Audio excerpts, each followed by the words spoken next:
السلام عليكم. ازيكم يا حبايبي؟ عاملين ايه؟ وحشتوني جدا من الفيديو اللي فات.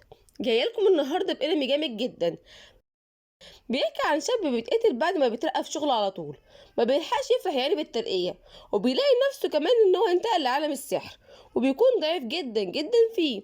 ولكن هما كمان بيشغلوه مروض وحوش وطارد لاشباح الزومبي ودكتور في نفس ذات الوقت، يعني بيستعبدوه من الاخر. فيلا بينا نشوف الواد الغلبان ده عمل ايه. بس قبل ما نبدا، ما تنسوش تصلوا على الحبيب وتحطوا لايك للفيديو وتشتركوا في القناه لو لسه ما اشتركتوش. ويلا بينا نبدا الحدوته.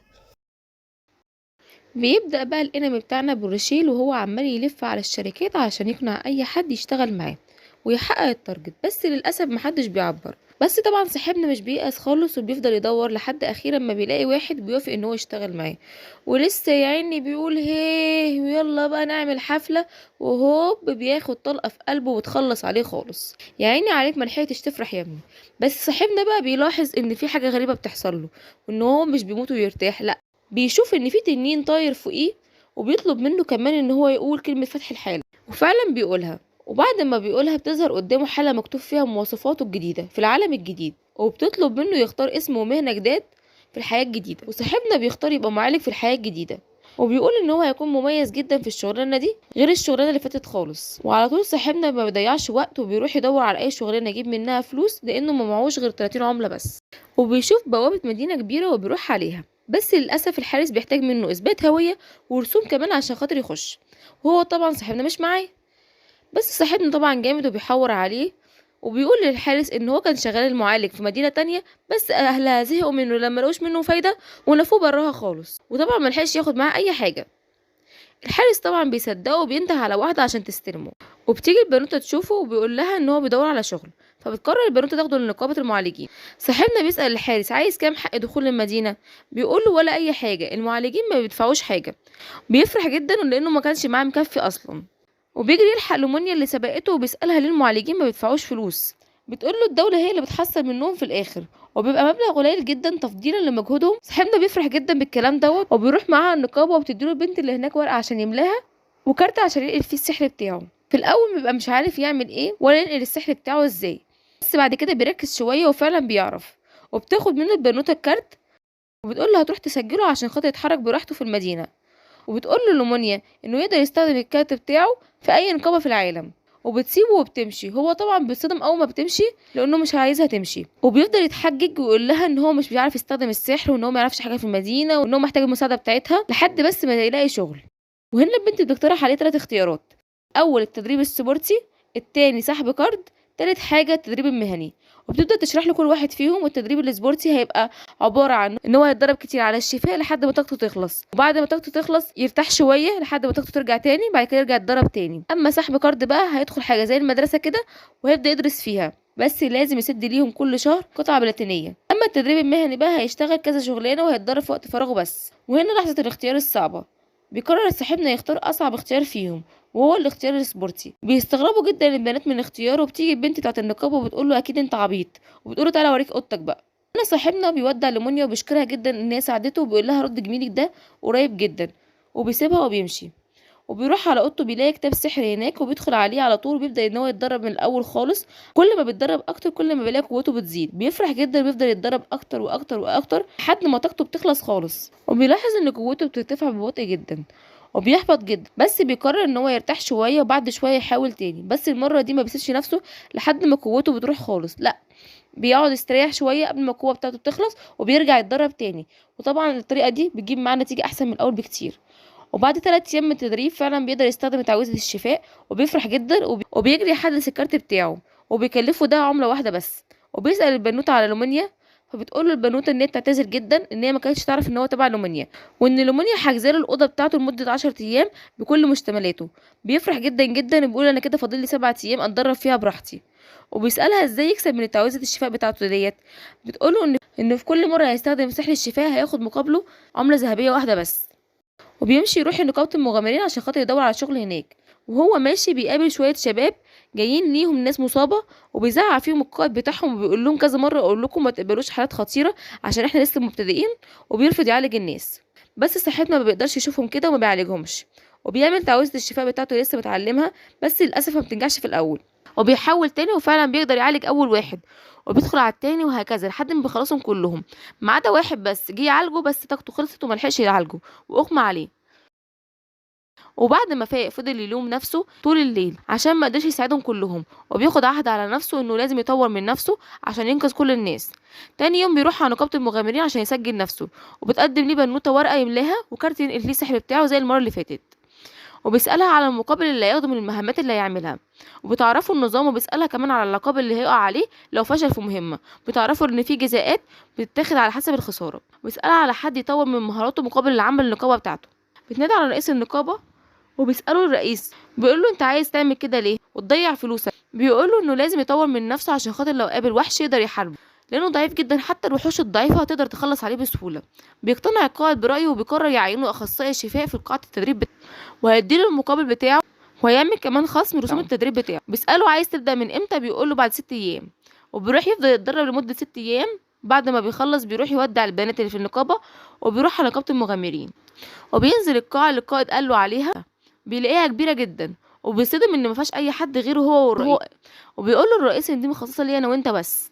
بيصدم جدا، وبيبدأ معاه قائد التدريب وبيخليه يجري مسافات كبيرة جدا لحد ما بيقع من طوله، وبيقول له القائد لسه بدري على الدلع ده، وبيقعد عليه فطسه. بيفضل يدرب فيه وبيقول له حاول انك تضربني باي طريقه. بيحاول بس مش بيعرف لانه لسه ضعيف. وبيقول له القائد انت عندك الجراءه بس لسه ضعيف جدا جدا ومحتاج شغل كتير. وبيفضل يعذب فيه لحد ما الواد بيخلص خالص، وبيقرر ان هو يشفي نفسه، منها تدريب ومنها يعالج نفسه. بس القائد طبعا بيرفض، وبيقول له لما تسيب جسمك يتشفي لوحده ده بيساعدك ان انت تبقى اقوى. بيقتنع جدا بكلامه، وبيقرر ان هو مش هيشفي نفسه. وبعد شويه بتيجي شويه ناس كده عايزين تتعالج، خصوصا لما بتعرف ان هو هيعالجهم ببلاش، وفعلا بيشفيهم كلهم من غير مقابل، وهم بيكونوا مصدومين جدا منه لانه فعلا ما خدش منهم فلوس. وهنا بيتكلم معاه القائد وبيقول له ان احسن ليه ان هو يعيش في النقابه عنده لو عايز يطور فعلا من نفسه اكتر. وبيقول له على عيني يا اخويا بس منين معيش فلوس؟ قال له تعالى انت بس وانا هديلك اوضه و3 وجبات كمان مجانا، حاجه اخر دلع يعني شغل فنادق. بيستغرب جدا وبيقول له ايه المقابل يا حسين؟ بيقول له انا عايزك تساعدني في شفاء المغامرين، ونسبه الشفاء تزيد عندي في النقابه ومحدش يحصل له حاجه. بيقول له تمام، بس انا مش عايز اعالج المغامرين بس، انا عايز اعالج كل الناس. بيفرح جدا القائد منه وبيقول له لو كل المعالجين زيك كان الدنيا بقت احسن. بيتفقوا ان هم هيتدربوا لمده شهر في النقابه، وطبعا صاحبنا بيوافق على طول، ما هو ملوش مكان تاني يحتويه. بيروح ياكل وبيلاقي القائد محضر ليه وليمه، واول ما بيدوق الاكل بينبهر بطعمه المميز وبيخلص على الاكل كله، وبيروح مع القائد عشان خاطر يشوف اوضه نومه. بيدخلها بس مش بيجي ليه نوم، وبيفضل يتدرب على السحر بتاعه لحد ما بيتعب وينام.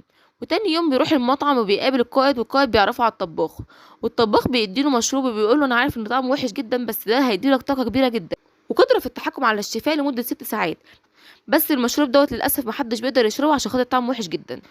وهنا صاحبنا على طول بياخد الكوبايه وهوب دبل كيك على بق واحد، وبيشربها كلها في وسط صدمه ودهشه من الجميع، وفعلا بيحس بعدها بباور رهيب. وبيقول للطباخ كل اكلك بقى وانزل للقائد عشان خاطر مستنيك تحت. وبينزل فعلا وبيفضل يتدرب يوم بعد يوم لمدة اسبوع، وكل يوم القائد بيضربه وهو مش بيعرف يلمسه حتى. وهم بيتدربوا بتيجي عليه بنوته من فصيله القطط، وبتقول له انا سمعت انك بتعالج الناس ببلاش، وتوريه العضه اللي في ظهرها من الوحش. وهنا صاحبنا بيقول لها ان هو يقدر يقفل لها الجرح، بس للاسف المكان عندها ملوث جدا، مكان العضه، وان هي لو حست باي اعراض لازم تروح للدكتور فورا. بتوافق على كلامه وبيقفل لها فعلا الجرح. وبيستغرب اللي معاه ان هو بيتدرب مع القائد برغم ان كلهم بيخافوا يتدربوا معاه. بيقول لهم ليه محدش عرفني من الاول بس. وبعد ما بيخلص تدريب بيروح يتعشى ويروح على اوضته. بيلاحظ ان في حد بيراقبه وبيمشي وراه، وتاني يوم بيروح للقائد وبيعرفوا ان في حد بيراقبه، وبيقول للقائد ان هو اللي بعتهم يراقبوه عشان خايف لا يهرب منه، وهو محتاجه عشان خاطر يعالج المغامرين اللي في النقابه. فبيطمنه صاحبنا ان هو موافق يقعد معاه الشهر ده بمزاجه ومش محتاج حد يراقبه لان ده بيضايقه. بيقول له انا بوعدك اني مش همشي قبل الشهر ده، وبيقتنع القائد وبيقرر ما يخليش حد يراقبه. ويفضل صاحبنا يتدرب مع القائد لحد ما بيعدي الشهر، وبيقول ان هو هيرجع بقى نقابه المعالجين عشان خاطر يلاقي شغل ويدفع كمان الرسوم اللي عليه، وهيبقى يرجع ليه تاني لما يجيب فلوس عشان خاطر يكمل تدريب. بيقوم القائد مطلع عليه صوره من الدنانير، وبيقول له ده مقابل انت انقذت المغامرين اللي عندي والباقي مكافأة ليك. وبيفرح جدا صاحبنا لانه كده هيدفع للنقابه الرسوم السنه كلها والباقي هيتدرب بيه. بيروح يدفع الفلوس للنقابه وبيرجع للقائد عشان خاطر يتدرب، وبعد كده بيتعشى. وهو بيتعشى بيديله القائد كتاب لتعليم السحر الضعيف، وده هدية ليه عشان رجع النقابة تاني. وبيكون الكتاب مفيد جدا ليه لان فيه تعاويذ كتيرة جدا، وبيقوله لو اتعلمت كل اللي في الكتاب ده هتبقى دكتور ومعالج قد الدنيا، بس ذاكر انت بس كويس. وصاحبنا بيشرب مشروب الطاقة وبيتدرب جامد قوي، وبيشوف القائد كده فبيقرر ان هو يديلهم اجازة يريح فيه. بس صاحبنا بيتضايق جدا وبيزعل جدا، وبيقترح عليه القائد ان هو يروح يشوف الجزارين وهم بيذبحوا الوحوش. وفعلا بيروح، وهنا الجزار بيعرفه على نفسه وبيقوله ان هو اخو الطباخ الكبير، وبيقوله انت دلوقتي هتتفرج عليا بس. وفعلا بيوافق وبيطلع خنزير كبير من الشنطه بتاعته السحريه، وبيبدا ان هو يذبحه ويشفيه ويقطعه لحمه، وبيقول له اللحمه دي اللي انت بتاكل منها في النقابه، والباقي بنوزعه على باقي النقابات. بيعرفوا ان القائد بعته هنا عشان خاطر يعرف نقطه ضعف الوحوش اللي هيتعامل معاها، وبيقول له بقى دلوقتي دورك، وبيديله ارنب بري يتدرب عليه. وبيبقى في الاول مش عارف يعمل ايه، بس الجزار بيعلمه وهو متضايق طبعا ومش عارف يركز. بعد ما بيخلص بيروح يغسل هدومه من الدم، وبتجري عليه بنوته جميله كده وبتشوفه بتقوله مالك في ايه. اول ما بيبص لها بيشوف الارنب في وشها وبيحزن جدا، وبيحكي لها صاحبنا اللي حصل وبتهديه وبتقول له روح انت استريح بس شويه، انت عشان لسه مبتدئ هيحصل لك كده، وشويه هتنسى كل اللي حصل دوت وتتعايش عادي. بعدها صاحبنا بيروح يتعشى بيلاقي نفسه برضه بياكل من الارنب اللي ذبحه الصبح. وبعدين بقى في تعذيب الضمير ده، بس صاحبنا بيعجبه طعمه جدا وبياكله عادي. وبعدها بيجي للطباخ بمشروب الطاقه الفظيع دوت بيقرفه اكتر. وتاني يوم بيأمر القائد 3 بنات زي القمر ان هم يعلموه كل حاجه عن السحر وعن المدينه وعن الوحوش وعن الاساطير لكل المدينه. وبتعرفوا بنوته منهم اسمها مونيكا ان المدينه بتاعتهم الوحيده اللي مفيهاش عبوديه. بيفرح جدا وبيقول اكيد أنا قوه الحس عندي عاليه. وبيفضل يتدرب اكتر ويشتغل ويذاكر كله ورا بعضه، مفيش وقت للاستراحة. هو اصلا مش عايز يستريح. لحد ما بيعدي 6 شهور بتلاحظ بنت منهم ان هدومه صغرت عليه، فبتقرر تروح معاه تشتري له هدوم جديدة. بيرفض في الاول بس هي بتصر عليه ان هي تيجي معاه، وبتجيب له هدوم هدية، وبيبقى فرحان جدا جدا بالهدوم لان اول مرة يجيله هدوم في العالم الجديد. وهو ماشي بيسمع صوت حد بيصوت، بيجري عليه بسرعة عشان خاطر يشوف في ايه. بيلاقي مونيكا مرمية في الارض، بيخاف جدا عليها وبيبدأ يعالج فيها، بس للأسف سحر الشفاء مش بينفع معاها. وبيعرف على طول صاحبنا ان هي متسممة، وبيعمل تعويذة تانية عليها واخيرا بيقدر ينقذها. وبتفضل تشكر فيه كتير لانه انقذها، وبيسألها انت ازاي اتسممتي ومين ممكن اصلا يسممك. بتقوله ان هي كانت شغالة عند الدكتور وكان في واحدة مش معاها تمن العلاج، فالدكتور قرر ان هو يبيعها عشان خاطر ياخد تمن العلاج. وانا طبعا اعترضت على اللي بيحصل دوت، وطبعا الاعتراض ده ما عجبش حد. وبعدها حصل لي كده، وبيسالها ازاي اخدوها عبد والعبوديه اصلا ممنوعه هنا. فبتقول له ان هم اخدوها المدينه تانية، يعني لا تموت لا تتسجن طول حياتها. بيتعصب جدا وبياخد قرار ان هو يطور من نفسه اكتر ويصبح معالج كبير عشان خاطر يعالج كل الناس باقل التكاليف. بتشكره جدا مونيكا وبتقول له مش عارفه ترد جميلك ده ازاي. بيقول لها ما تقوليش كده، اعتبري ده جزء بسيط من جمالك عليا. وبيقول لها كمان ده انا هعزمك على وجبه ترم عظمك. بتفرح جدا وتبقى مبسوطه من اسلوبه ولطفه معاها. وبعد شهر بيتقبض على الراجل اللي سمم مونيكا، بس مش بيعترف مين اللي كان وراه. وبتفرح جدا مونيكا وبتقرر تسيب نقابة المعالجين وتروح نقابة المغامرين وتفضل جنب صاحبنا. وبعد شهرين من التدريبات القاسية بيجي القائد يجري عليه ويدور عليه، وبيقول له ان في شوية مغامرين في المنجم الوحوش هجمت عليهم واصابتهم خطيره جدا جدا، ويلا بينا نروح عشان خاطر ننقذهم بسرعه. بيجروا يروحوا عليهم وبيلاقيهم كتير جدا ومتصابين اصابات خطيره. وصاحبنا بيبص على 3 اخطر 3 فيهم، بيلاقي 2 فيهم مسمومين، واحد منهم بينزف جدا جدا. فبيقرر ان هو يساعده وان هو على الاقل يقفله الجرح، وان هو يحاول يعوض الدم باي طريقه تانية. وفعلا بيعالج ال3 ولسه بيقوم بيلاقي نفسه يغمى عليه. بيصحى تاني يوم يفضل يلوم في نفسه انه مقدرش يساعدهم كلهم، وبيحاول يحفز نفسه ان هو يتدرب اكتر عشان خاطر المره الجايه ينقذهم كلهم. وبتمر سنه على صاحبنا وبيكبر وبيبقى عنده 16 سنه، وبيروح على القائد وبيقوله ان هو لسه ضعيف زي ما هو، وانه ما اتطورش قوي في السنه ديت، وانه لسه سحره بس الشفاء والسموم، ولسه مش بيعرف يهاجم الوحوش، يعني لو هاجموا اي وحش هيقدر يخلص عليه بكل سهوله. وان لازم يمشي عشان خاطر يقدر يجمع فلوس اكتر ويشتري كتاب تعويذ اكبر، ويشتغل في عيادات خاصه ويجمع فلوس اكتر لحد ما يقدر يعمل عياده لنفسه لوحده يعالج فيها الناس باجر رمزي جدا، وهيبقى يجي يتدرب معاه من وقت للتاني. بيودعه القائد وبيسيبه يمشي، وبيروح على نقابه المعالجين وبيكون ليه وقت كتير جدا ما جاش النقابه برغم ان هو معالج. واول ما بيدخل النقابه بتعامله البنوته اللي هناك معامله ناشفه جدا وتبقى مش طايقاه. بيسالها عن السبب، بتعرفه ان هو اخد مونيكا من المساعده بتاعتها منها، ومن ساعتها مش لاقي اي مساعده ليها. بيعتذر ليها جدا ان هو ما كانش قصده كده، وان هو بس كان خايف عليها وعايزه تبقى في امان. بتسامحه على طول البنوته، وبتاخد منه البطاقه عشان تسجلها وتجددها وتدخلها على السيستم. وهنا بتصدم البنوته جدا وتطلع تجري عليه وتساله هو وصل للمستوى ده ازاي. وكان بيعمل ايه طول السنه اللي فاتت ديت. حكى ليها ان هو كان شغال في نقابه المغامرين، وكان ما بين الشغل والتدريب بس والدفاع عن النفس. وبتعرفوا البنوته ان مستواه ارتفع من المستوى ه الى المستوى ج، وكده الرسوم بتاعته النقابه بتاعته هتزيد. وتعرفوا ان هو يقدر يشتري شويه كتب تعاويذ جديده، وبيسالهم على السعر بتاعهم، بتقول له ان هما 90 عمله، ده غير رسوم النقابه طبعا. وهنا بيصدم صاحبنا جدا من الرقم، وبيبقى مش عارف يعمل ايه، ولسه كان هيسالها على شغل في اي عياده. بيدخل عليه القائد وبيقول له انه مستعد ان هو يدفع له كل الرسوم لمده سنه، وكمان يجيب الكتب ليه اللي هو عايزها، مقابل ان هو يرجع معاه النقابه ويتدرب فيها ويساعده في انقاذ المغامرين. اول ما صاحبنا طبعا بيشوف الفلوس بيوافق على طول، ده بيحب الفلوس قوي. بيروح يشتري كتاب تعويذ جديده عشان خاطر يتدرب عليها السنه ديت. وبيجي عليه القائد وبينادي عليه، بيقول له يلا بينا عشان نتعشى. ولما بيروح المطعم بيلاقي ان هم عاملين لي حفله كبيره وترحيب عشان خاطر يرجع النقابه من تاني. وبيدخل عليه الطباخ بمشروب الطاقه الفظيع بتاعه، بس بحجم كبير المره دي، وريحته بتبقى وحشه جدا ومفيش حد اصلا طايقها. واول طبعا ما صاحبنا بيشربها بيبقى ريحه جسمه كلها لا تطاق، ومحدش بيبقى طايقه اصلا ولا قادر ان هو يقرب منه. وهما بيحتفلوا بيجي عليه واحد وبيقول له ان هو بقى مشهور جدا في المدينه، وبقت المدينه كلها عارفاه ومحدش هيقدر يضايقه بعد كده. وبتيجي عليه كمان منك عشان تساله عن نقابه المعالجين، وبيعرفها ان هي فاضيه جدا ومحدش بقى يجي فيها خالص. وبيسالها لو عايزاه ترجع تاني، بتقوله لا طبعا، ده احسن قرار خدته في حياتي اني جيت هنا. النقابة دي فيها حيوية وما بحسش بيها بالوقت خالص، عكس النقابة الناحية التانية، والفضل ده كله يرجع لك. بتنتقل بينا الأحداث لأشهر معالج في المدينة، وهو بيهزق المساعدين بتاعه وبيقول لهم دخلنا السنة الجديدة وعدد المرضى بتاعنا انخفض للنص. بيردوا عليه ويقولوا له كل ده بسبب المعالج اللي تابع لنقابة المغامرين. ما بيكدبش خبر، وتاني يوم بيروح لنقابة المغامرين عشان خاطر يقابل صاحبنا، وبيقول له اعتزل الشغل في النقابة وتعالى اشتغل معايا في أي عيادة تابعة ليا، أو ارجع اشتغل في النقابة بتاعتك. طبعا صاحبنا بيرفض الكلام ده، وبيقول له انا عملت اتفاقيه لمده سنه مع نقابه المغامرين ما اقدرش اكسرها. بيقول له انت ازاي ترفض العرض بتاعي؟ انت عارف كام واحد يتمنى الفرصه ديت؟ صاحبنا هو بيقول له مش فارقه معاه، وبيقول له انت ليه عايزني اشتغل معاك اصلا؟ بيتعصب عليه اكتر وبيقول له انت عارف انك من ساعه ما اشتغلت في النقابه وعدد المرضى بتوعي قل للنص؟ فبيرد عليه صاحبنا وبيقول له العياده مكان لانقاذ الارواح مش الاتجار بالارواح. بيتعصب جدا المعالج الكبير وبيحاول صاحبنا يهديه، وبيقول له ايه نوع العلاج اللي تستخدمه لما يجيلك حاله خطره. بيرد عليه الدكتور وبيقول له نوع شفاء من نوع خاص بيتكلف 30 عمله. وبيساله صاحبنا بيقول له هتعمل ايه لو اللي جالك ده مش مع المبلغ ده؟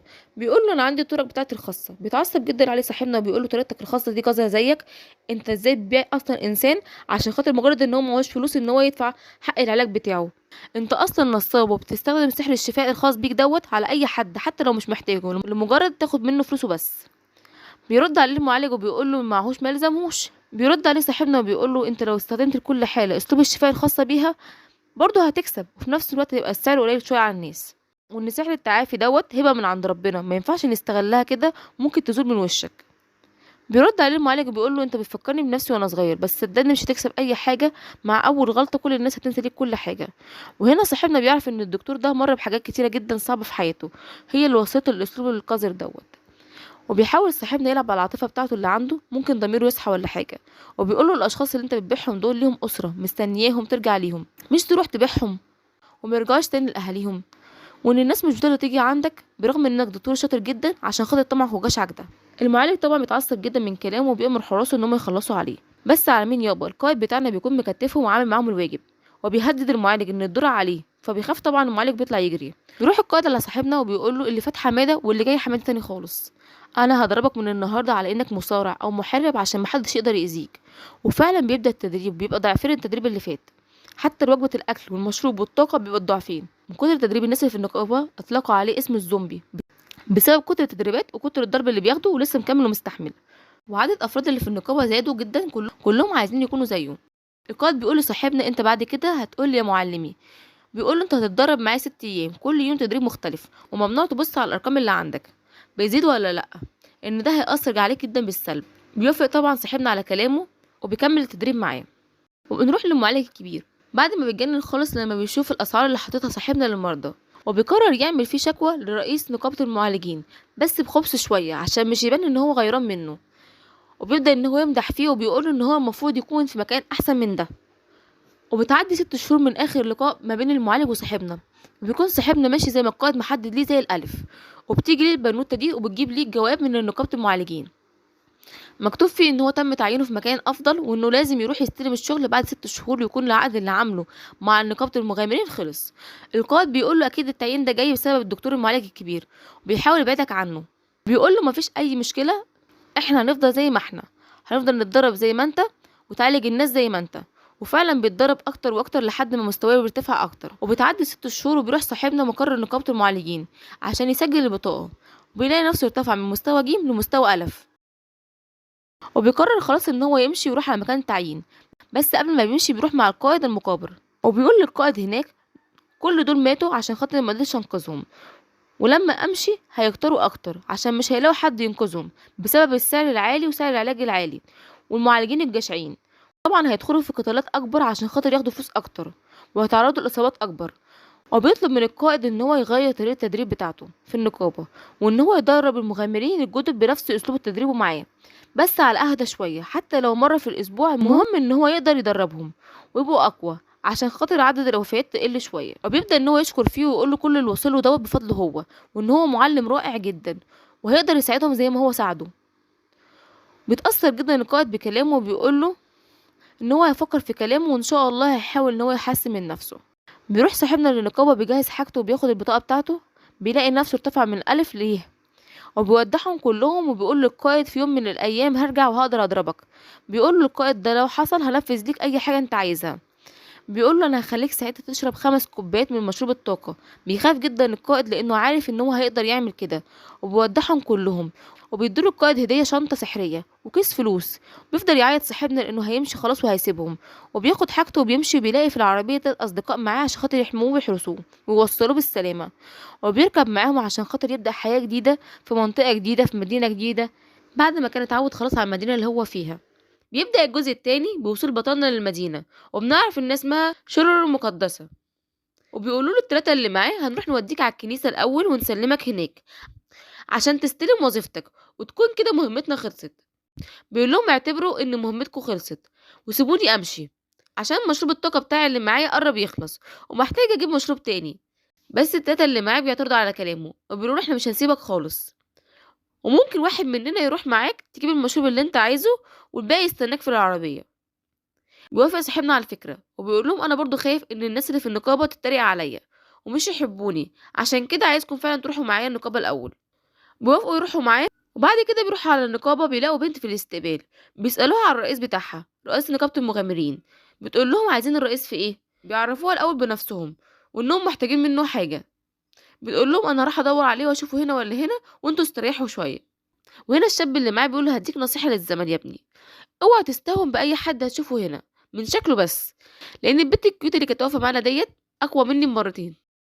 بيوصل للرئيس وبيرحب بيهم جدا وبيتعرف عليهم، وبيتعرف على صاحبنا ان هو معالج. بيصدم جدا ان ازاي معالج بيجي النقابه هنا، وبيعرفوا ان هو من طرف القائد براد اللي في مدينه ماراتوني، وهو اللي دربه كمان هناك. بيقول له بدل هو اللي دربك وانت من طرفه انا هخدمكم بعناية، امرني يا غالي. بيقول له انا عايز مشروب الطاقه الماده اكس الفظيع ده. بيصدم جدا ان هو عايز المشروب المقرف ده، وبيقول له معالج وعديناها بس كمان عايز المشروب الاتنين مع بعض كده كتير عليا. والصدمة الأكبر بقى إن هو عايز 3 براميل بحالهم. بيقوله أنت كده عايز تطرد الوحوش اللي في المدينة كلها من الريحة بس. بيقوله ما تعرفناش بقى يا عم، الواحد بيشربه أصلا هو مجبور. بيروح الرئيس يجيب له كاس الأول عشان يصدق إن هو هيشربه، وصاحبنا هوب دبل كيك بيشربه على بق واحد في وسط صدمة من الجميع ودهشة إنه قدر يشربه برغم ريحته القذرة ديت. بيقول له أنا أثبتت ليك أهو، حضر بقى ال3 براميل بتوعي. بيقول له طبعا من حقك هجهزهم ليك حالا. وبيجهزوا له البراميل وبيحطهم جوه الشنطه السحريه بتاعته. والرئيس بيقول له انا سمعت انك كنت في ميريتوني كنت بتعالج الناس بقطعه واحده بس. رد عليه صاحبنا وبيقول له عشان الناس هناك طيبه جدا وكانوا بيعاملوني كويس، وانا مش هعالج اي حد هنا لحد ما اشوف الناس كويسه ولا لا. وبعد كده بيستأذن منه وبيسيبهم وبيمشي. بيروح يركب العربيه وبيروح على نقابه المعالجين اللي هي اصلا في الاساس كنيسه. بيتصدم اول ما بيشوفها من حجمها وشكلها الجامد، وبيودع الناس اللي معاه في العربيه ان كده مهمتهم خلاص انتهت، وبيشكرهم جدا ان هم ساعدوه في الوصول. بيقولوا له ده جزء بسيط من جمايلك علينا، بس اوعى تكسل هنا واستمر في التدريب دايما، عايزين نشوفك المرة الجاية اقوى من كده بكتير. وبيسيبوه ويمشي. بيروح يدخل على النقابة بيلاقي بنتين في الاستقبال، بيطلب منهم ان هو يقابل الرئيس. بيسألوه انت مين؟ بيقول لهم انا روشيل وجاي بأمر من الرئيس للتعيين. بيطلبوا منه يستنى شوية وبيطلعوا جهاز زي التليفون عندنا بس بالتخاطر. بتصدم جدا البنت لما بتعرف ان هو عارفه، بيقول لها ان هو كان في واحد زيه في نقابة المغامرين هناك. بتتصدم اكتر لما بتعرف ان هو كان في نقابة المغامرين وشكل فيه حاجة مش مظبوطة في المدينة ديت. بيجي المسؤول وبيقول له انت بقى روشيل اللي بيتكلموا عنك دايما، وبيعرفه بنفسه وبيقول له انا المسؤول هنا في الكنيسة اللي هي النقابة يعني. بيقول له تعالى ورايا، وبيروح على حيطة كده وبيفتح فيها باب وبيدخلوا منه في وسط دهشة كبيرة من صاحبنا. والدهشة الأكبر لما بيدخل بيلاقي نفسه في دايرة سحرية وبتنقله لمكان تاني، ولا سلالم ولا بتاع، طيران يا باشا زي الأسانسير كده عندنا. بيسأله صاحبنا هو مفيش أي طريقة للنزول والطلوع غير دي؟ بيعرفوا إن هو لأ، وإن هي بتمنع أي حد غريب من اقتحام النقابة. بيوصلوا الدور اللي فوق وبيلاقي البت رومانيا، فاكرينها؟ أول واحدة اتقابلوا في مدينة ميلوتوني. أول ما بيشوفها الضحكة بتكون من الخد ده للخد ده ومن قمة السعادة، وبيقول لنفسه أنا شكلي هحب المدينة دي قوي عشان لقاها هنا. بس رومانيا بتبقى مش فاكرة اسمه وبتقول له يا لويس. بيقول لها لأ لأ لأ، أنا اسمي روشيل، بالنبي ما تضيع فرحتي. بتقول له افتكرتك خلاص، افتكرتك لما شفت الهالة بتاعتك، لأن هالتك كانت صافية جدا ومعناها إنك راجل طيب. بيستغرب جدا من كلامها وبيبقى مش عارف قصدها إيه. بتكمل كلامها وبتقول له أنا عايزة أحكي ليكي على شوية حاجات كده، بس لما تخلص مع المسؤول الأول. شكلك لسه جاي، خلص معاه وتعالى أوضتي هستناك. بيصطدم جدا من كلامها وبتقول له ما تخليش تفكيرك يروح لبعيد، هنتكلم مع بعض بس. وبتروح تعتذر للمسؤول عشان خاطر عطلته. بيقول لها ده انتي قادة الفرسان، تعملي اللي انتي عايزاه، لأن لو اعترضت بس هبقى بطاطس محمرة. بيتصدم جدا صاحبنا من مكانتها وبتسيبهم وبتمشي. بيروح صاحبنا المكان غريب وبيقول له انت ناوي على ايه معايا يا عم؟ بيقول له ولا اي حاجه، دي اوضه التخزين بس مش اكتر. بيقول له هتخزنوني هنا بعد كده تعذبوني يعني ولا هتعملوا فيا ايه؟ بيقول له لا يا عم خالص، ده انا بوريك مش اكتر. وبعد كده المسؤول بياخده على مكان تاني فيه كراسي وترابيزات وبيبدا معاه التحقيق. بيساله انت ازاي بتحط تسعيره وعلاج خاص بيك، والعلاج ده نوعه ايه؟ اصل جالي رساله بتقول انك بتستخدم علاج رخيص وبيأذي الناس وبيتعبهم. انا عايز افهم ايه اللي بيحصل هناك. بيحكي ليه صاحبنا على اللي بيحصل، وان الناس بتتباع عبيد هناك، وان اسعار الشفاء عاليه جدا جدا عليهم، ونسبه الموت بتكون كبيره جدا. كل ده بسبب جشع المعالجين، وان انا عملت علاج رخيص على قد الناس البسيطه عشان يساعدهم يعيشوا. بيقول له الكاهن قد ايه انت انسان عظيم، انا هبلغ المسؤولين بكل ده. ودي ورقه تعيينك هنا في النقابه في غرفه التطهير الروحي برتبه شماس طارد ارواح. وطبعا صاحبنا بيبقى مش فاهم اي حاجه زينا بالظبط، وبيقول له بكره تتعين وتفهم كل حاجه، وهتبدأ من بكرة تطرد أرواح الموتى الأحياء وترجعهم لعالمهم تاني، وهتاخد 20 قطعة ذهبية في الشهر. بيصدم جدا صاحبنا من الرقم، لأنه ده بيعادل 20 مليون ين في الشهر. بيقول له روح بقى نام دلوقتي عشان تكون فايق بكرة. بس طبعا صاحبنا مش هيروح ينام، ده عنده ميعاد مع اللومينيا. وبيروح يسأل واحد على أوضتها، بيوديه عندها وبيسيبه وبيمشي. بيدخل بيلاقيها مستنياه عشان يشربوا الشاي سوا. وبتسأله بقى انت جاي إقامة ولا فيزيتور؟ قال لها لأ طبعا أنا جايلي رسالة تعيين من بابا ذات نفسه. بتقول له رومانيا بدل جالك رسالة من البابا يبقى أنت شخص مميز جدا يا روشيل. بيفرح جدا من كلامها عليه. وبتسأله بقى أنت تعينت في إيه؟ بيقول لها كطارد أرواح للموتى الأحياء. بتصدم جدا لأنها شغلانة خطيرة جدا وممكن تعرض حياته للخطر. وبتبدأ تحكي لي رومانيا إن تحت المقر القديم في مقبرة كل المسؤولين، وإن مع الوقت اتحولت المقبرة دي لمتاهة كبيرة ومش أي حد بيعرف يدخلها ويطلع منها تاني. بيرد عليها روشيل وبيقول لها انا فهمت خلاص ان السحر لو فضل يتجمع على مدار السنين في مكان واحد هيعمل هالة سحر كبيرة، واقدر اجذب بيها الوحوش والنفوس السوداء. بيصطدم جدا لومانيا لما بتلاقيه عارف كل حاجة، وبالرغم كده موافق. وبتقول انا كنت فاكراك عبيط ما تعرفش حاجه. بيقول لها ما تعرفيش انتي السنتين اللي فاتوا دول علموني ايه ولا ايه. وبتقول له بقى مهمتك هناك انك ما تخليش الارواح دي تخرج بره المتاهه. وبيسالها بقى صاحبنا على انواع الوحوش اللي هيقابلها هناك بيكونوا عباره عن ايه. وبتعرفوا لومانيا ان هي هتكون عباره عن هياكل عظميه وزومبي وارواح واشباح. وبتكمل كلامها عشان خاطر تفرحه وتهون عليه شويه. وبتقوله ان اي حاجه هيلاقيها في المقابر هي بتاعته، سواء مجوهرات او كتب سحر او عملات. ولو انت بقى محظوظ قوي قوي هتلاقي كنز هناك، وتقدر تبيع كل الحاجات دي وتصرف على نفسك وتشتري بيها كمان كتب سحر من بره اللي نفسك فيها، وان دي اسرع طريقه عشان تبقى اقوى. وبيرد عليها وبيقول لها بس انا مرعوب جدا لو عضني زومبي ان اتحول زيهم زي ما بشوف دايما في الافلام. بتقول له بطل عبط ياض، اخرك يعني ايه؟ لما يعضوك هيسمموك وتموت بس كده، اما تتحول زيهم دي صعبه جدا. بيقول لها لا والله يا شيخ ريحتني قوي والله. بتقول له بقى العيب الاكبر اللي المفروض تخاف منه ان الريحه هناك قبر جدا لا تطاق، والريحه دي كمان بتمسك في هدومك ومحدش هيبقى طايق يقعد معاك بعدها. بيقول لها بس كده، ده انا متعود جدا على الكلام ده انا ياما كنت بشرب لا يقل عن 15 20 مشروب الطاقه، وده كان بيعمل نفس الريحه القذره، ده محدش كان بيطيقني برضه. وبعدها بيرن الجرس، وبتستأذن منه لومونيا وبتودعه وتقول له انا عايز اشوفك تاني. وبعدها بيمشي صاحبنا ويفضل يفكر ايه الهدف اللي بعتوه عشانه لمكان زي ده، بس بيتحدى نفسه وبيقول مهما كان الهدف ايه، انا هبذل قصارى جهدي لتحقيق افضل النتائج. وبعد كده بيروح ينام ويصحى تاني يوم عشان يقابل الكاهن الكبير اللي هو الرئيس يعني. وبيروح يلاقي المسؤول ومعاه واحد كده بيقوله آسف على التأخير، بيقوله عادي ولا يهمك عشان انت أول يوم بس.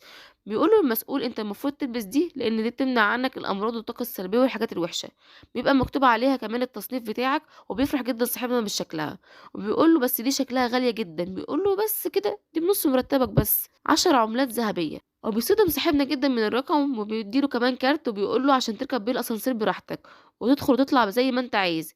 شوف يا اخي حتى هم عندهم شفرة زينا. وبياخد الكارت وبيسحبه منه وبيقوله نسيت اقولك على حاجة، انك ممنوع تجيب اي حد من خارج النقابة هنا وتدخله عندنا، مش بيت ابوك هو ولا حتى حيوانات، انت وبس. بيصدم جدا صاحبنا من طريقة كلامه الوحشة اللي معاه، بس بيوافق على كلامه. وبعد كده بيجي ياخد الكارت منه بيلاقيه بينور، بيقول له ايه النور ده، بيقول له ده نور القسم، انك مش هتدخل حد النقابه، ولو خالفت الاتفاق ده الكارت هيقف لوحده وكلنا هنعرف هتتعاقب. صاحبنا بيخاف جدا لانه فاكر العقاب ده ان هو هيعذبوه ويلسوعوه. وبعد كده بيأمر المسؤول اللي جنبه ان هو ياخده يوريه المتاهه، وبنعرف ان هو اسمه جورد. وبيمشي صاحبنا معاه وبيقول له جورد ان في نصيحه عايز اقولها لك، انك لازم تلبس العبايه قبل ما تدخل المتاهه. وهما بيتكلموا مع بعض بيظهر قدامهم مرة واحدة زومبي، وبيتخض صاحبنا جدا من شكله وبيقوله ده شبه الأفلام جدا. بيقول له جورد بص عليا أنا هعمل إيه عشان تتعامل زيي. وبيقول له دي تعويذة التطهير اللي المفروض تستخدمها. وبيبدأ يستخدم التعويذة عليه وبيلاقي إن الزومبي بيتلاشى لحد ما بيختفي وبتقع منه جوهرة. وبيقول له دي المفروض اللي يعمله لما يشوفهم، وإنه يجمع الجواهر دي كلها في شنطته، وإن الأرواح بتشم ريحة الأحياء وبيروح عليهم فلازم يخلي باله. بيفتكر صاحبنا ان هو قرأ قبل كده في الكتاب عن التعويذة ديت وقد ايه ان هي صعبة ومعقدة جدا. بيقول له بس انا ما اعرفش اعمل التعويذة ديت. بيقول له كان المفروض كنت تتعلمها قبل ما تيجي هنا. وبيسيبه وبيمشي. قد ايه انت نادلة والله. وبيطلع صاحبنا السيف من شنطته وبيشكر جدا معلمه عشان هو اللي اداهوله. وبيفضل يتمشى كتير جدا مش بيلاقي اي زومبي. وبيلاقي بعد كده مفترق طرق، وبيقولوا ان هو لازم يرسم خريطة عشان خاطر يعرف يخرج من المكان ده تاني. وهو ماشي لقى مجموعة كبيرة جدا من الزومبي بتهجم عليه، وبقى مش عارف يعمل معاهم ايه. بس صاحبنا حاول يستجمع كل قوته وبدأ ان هو يعمل التعويذة اللي قراها قبل كده، وهوب دبل كيك بتنجح معاه وبيقدر يخلص على كل الزومبي. وبيبقى مش مصدق نفسه ومبسوط جدا، وبيقرر ان هو بقى يروح يبص على مستواه ارتفع ولا لا. فبيلاقي مستواه زي ما هو مرتفعش، فبيقول مش مهم، بالفلوس اللي هقبضها هقدر احقق كل اللي بتمناه. بس بيجي في باله حاجة، إن كم عدد المرات اللي يقدر يستخدم فيها التعويذة قبل ما طاقته تخلص. وبيحط التعويذة على سيفه وبيبدأ يقتل كل الزومبي اللي بيقابله، وبيجمع الأحجار السحرية اللي بتقع منهم، وبيكلم نفسه وبيقول ده شغل عيال بقى يا جدعان، ده ميجيش تعب نص ساعة مع المدرب بتاعي. وبتيجي مرة واحدة ليه فكرة إن هو يستخدم تعويذة الشفاء عليهم، وهنا كانت المفاجأة إن هما كمان برضه بيموتوا.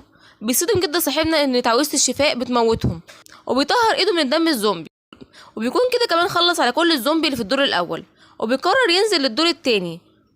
فبيلاقي مجموعه كبيره جدا على باب الدخول، فبيفرح جدا وبيقول ده انا كده هعمل ثوره كبيره جدا من الاحجار اللي هلاقيها. وبعد كده هو ماشي بيشوف حاجه زرقاء طايره في المكان، فبيروح يضربها بالسيف وبتخرج منها هي كمان حجر. فبيقول لنفسه ده اكيد المصباح اليقطيني اللي كان الناس بتحكي لي عنه. وبيكون جعان جدا وبيطلع سندوتش وكوبايه من المشروب الطاقه اللي استغفر الله العظيم ريحته دوت، وبيقول ان ريحه المشروب الطاقه دوت هتخلينا استحمل ريحه المقابر القذره ديت. وبيتفاجئ ان الزومبي اللي في المكان مش بيهجموا عليه. وبعد كده بيخلص عليهم كلهم وبيقرر ينزل الدور اللي بعده. وبيتفاجئ ان هو بيقابل هياكل عظميه وبيخاف جدا من شكلهم، بس بيجمع قوته وبيستخدم عليهم تعويذه التطهير وبيخلص عليهم كلهم مره واحده، وبيجمع الاحجار السحريه اللي بتقع منهم. بس للاسف طاقته السحريه بتخلص وبيقرر ان هو يروح، وبيكون نجح كده في اليوم الاول بتاعه. وبيروح على النقابه وبيقابل جورد الواطي وبيساله ازاي يبدل المجوهرات اللي معاه عشان عايز يشتري كتب سحريه. فبيعرفوا جورد الواطي على المكان، وبيقول ان الكتب السحريه الموجوده في الكنيسه هنا مميزه جدا ومش هلاقي زيها كمان بره. بيعرفوا ان هنا في كمان اسلحه وجرعات قوه وحاجات تانية كتير يقدر يستبدلها كل ده بالمجوهرات اللي معاه. وبينادي جورد على البت اللي هناك اللي اسمها كاتيليا، وبتتعرف على صاحبنا وبتفضل تساله على يومه وبتفضل تتكلم معاه. وبيتبسط جدا من الكلام معاها. وبعد كده بتقول له هات المجوهرات اللي معاك، وبعد كده بتاخدهم منه وبتطلع عليه كارت مكتوب فيه عدد المجوهرات اللي هو جمعها، وبيكون ان هو جمع 4216 نقطة. بيتصدم جدا جوردن من المبلغ، لانه اول مرة حد يجمع الرقم ده من اول يوم ليه شغل. وبتقول له بقى ها عايز تشتري بيهم ايه؟ بيشاور طبعا على الكتب السحرية، بيسألها على سعرهم، بتعرفوا ان اغلى كتاب فيهم 8 مليون نقطة بس. بيصدم جدا من السعر الكبير، بس هي بتطمنه وتقوله ما تقلقش انت شاطر وهتقدر تجمعهم بسرعة. وبيروح بعد كده على السيوف وبيسألها عليهم، بتبدأ تشرح ليه مميزات السيوف ديت، وان هي مصنوعة من الفضة وبتساعده جدا في القضاء على الأرواح المزعجة. وبعد كده بيشوف رمح وبيعجبه جدا وبيسألها عليه، بتعرفوا ان تمن اي سلاح قدامه 2500 نقطة بس لكل سلاح. بيفرح جدا من السعر. وبعد كده بتحكي ليه ان الاسلحة دي مخصصة للمعالجين اللي بتطرد الارواح، ومش اي حد بيشتغل الشغلانة ديت، ومش اي حد بيعرف يستخدم التعويذة كمان على السلاح، وان هم كمان ممنوعين ان هم يبيعوهم بره. وبتقوله عشان كده سعرهم رخيص جدا. فبيفرح جدا صاحبنا ان هو بيعرف يعمل التعويذة على السلاح بتاعه بكل سهولة. وبيقول لها ان هو عايز يشتري السيف والرمح، بس الفلوس اللي معاه مش كفايه. بتقول له عشان انت اول مره تشتري من عندنا هعمل لك خصم، وهخليهم الاتنين كمان ب 4000 نقطه بس بدل 5000. بيفرح جدا وبيشكرها على عطيتها معاه. وبتقول له حاسب بس لا تموت او تاذي نفسك، فبيطمنها وبيشكرها وبيسيبها ويمشي. وبيفرح جدا انه اخيرا هيحقق اللي نفسه فيه وهيجمع فلوس كتيره جدا. وهو ماشي بيتصدم لما بيشوف المسؤول واقف مستنيه، وعايز يعرف يومه كان ماشي ازاي وايه الصعوبات اللي واجهته. بيطمنوا صاحبنا وبيعرفوا المسؤول ان هو يقدر ينزل اول الشهر يشوف المرتبات نزلت ولا لا، ولو احتاج اي حاجه يقدر يروح يجيبها من المخزن، بس ياخد اللي محتاجه بس ويسيب الباقي لغيره. وبيقول له كمان ان انت لازم تاكل ال3 وجبات بتوعك كل يوم، ولازم كمان تغسل سنانك قبل النوم، ولازم تنام كويس عشان خاطر اي غفله منك في الشغل بحياتك كلها. انا مبقتش فاهمه الراجل ده خايف عليه ولا تبع الدكتور الكبير. ما علينا. وبعد كده بيديله عبايه مكتبيه وبيساله روشيل عليها، بيعرفوا ان هو لازم يلبسها طول ما هو في النقابه اللي هي الكنيسه يعني. وبيبدا يشرح ليه عن العبايه ديت وعن مميزاتها وكلام كتير جدا جدا عليها.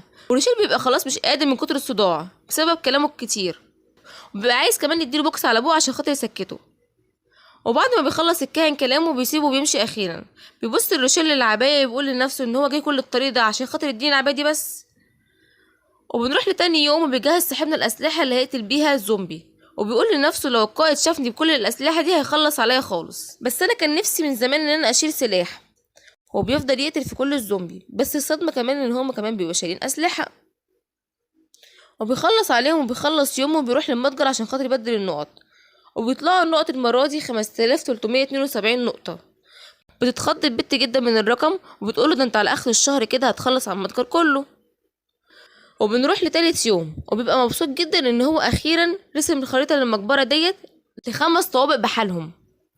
وبعدها بيتعب وبيقرر ان هو يكمل رسم في يوم تاني، وبيروح للطابق السادس وبيخلص على كل اللي فيه، وبيبقى مبسوط جدا ان الشغلانه سهله جدا، وبيسأل نفسه هو فاضل كام طابق تاني في المقبره ديت.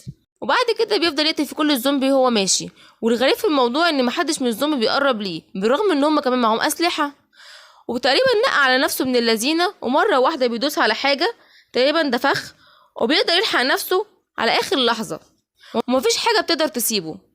وبيقولوا انهم اكيد عاملين فخاخ كتيره جدا وان هو لازم ياخد باله منهم. ولسه بيرسم الفخ بيلاقي جيش كبير جدا جدا جدا من الزومبي بيهجم عليه، وبيستخدم عليهم تعويذة تطهير وبيقدر ان هو يخلص عليهم كلهم. وبيكمل صاحبنا استكشاف المتاهة والفخاخ كمان اللي فيها، وبيصيده لما بيلاقي اعداد الزومبي عمالة تزيد بأعداد كبيرة جدا، وبيخلص عليهم كلهم. وبيكمل في قتلهم ورسم الخريطة واستكشاف المكان. وبنروح بعد كده اليوم العاشر وبيكون هو كمان في الدور العاشر، وبيلاقي جيش كبير جدا جدا من الزومبي اكبر من اللي بيلاقيه كل مرة، وبيقتلهم كلهم برضو بتعويذة تطهير. وبيفضل يدور على السلم اللي بعده عشان خاطر ينزل في الدور اللي بعده، بس بيتفاجئ بقى ان هو بيلاقي باب اوضه كبير جدا جدا، فبيقرر ان هو يدخله تاني يوم عشان خاطر يكون بكامل قوته. وبعد كده بيروح على النقابه وبيسأل جورد على الباب اللي شافه. جورد مبيبقاش فاهم قصده ايه، وبيبدأ صاحبنا يشرح ليه على باب الاوضه اللي شافه كبير جدا جدا. بيصدم جدا جورد من كلامه وبيقوله ان هو وصل للمستوى ده من قريب جدا. انت ازاي قدرت توصل للمستوى ده في الوقت القصير ده؟